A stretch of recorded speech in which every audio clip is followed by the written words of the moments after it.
લીમખેડાના પાલનીમાં અકસ્માત। પ્રયાગરાજ મહાકુંભથી પરત ફરતા પરિવારના વાહનને નડ્યો ભયંકર અકસ્માત, જેમાં 4ના મોત, 8 ઘાયલ। દાહોદ જિલ્લાના લીમખેડા તાલુકાના પાલની નજીક ઇન્દોર અમદાવાદ નેશનલ હાઈવે ઉપર ભયંકર માર્ગ અકસ્માત સર્જાયો।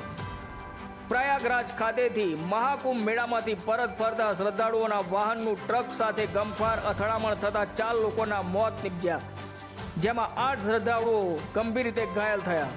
અંકલેશ્વર અને ધોળકાના શ્રદ્ધાળુઓ ટાટા વિંગર ટ્રાવેલર ગાડીમાં પ્રયાગરાજ ખાતેથી મહાકુંભ મેળામાંથી ઘરે પરત ફરી રહ્યા હતા, ત્યારે રાત્રિના સમય દરમિયાન ઇન્દોર અમદાવાદ નેશનલ હાઈવે પર પાલની નજીક ઊભેલી ટ્રક સાથે પાછળથી જોરદાર અથડાતા આ અકસ્માત સર્જાયો હતો। આ અકસ્માત બાદ સ્થાનિક લોકોના ટોળા ઘટના સ્થળે દોડી આવ્યા હતા અને પોલીસને જાણ કરતા પોલીસ પણ તાત્કાલિક ઘટના સ્થળે દોડી આવી ઈજાગ્રસ્તોને તાત્કાલિક દાહોદ સિવિલ હોસ્પિટલમાં ખસેડવામાં આવ્યા છે, જ્યારે મૃતદેહને પોસ્ટમોર્ટમ અર્થે લીમખેડા લઈ જવામાં આવ્યા છે અને પોલીસ દ્વારા આગળની કાર્યવાહી હાથ ધરવામાં આવી છે। રિપોર્ટર દીપક રાવલ, દાહોદ, લીમખેડા।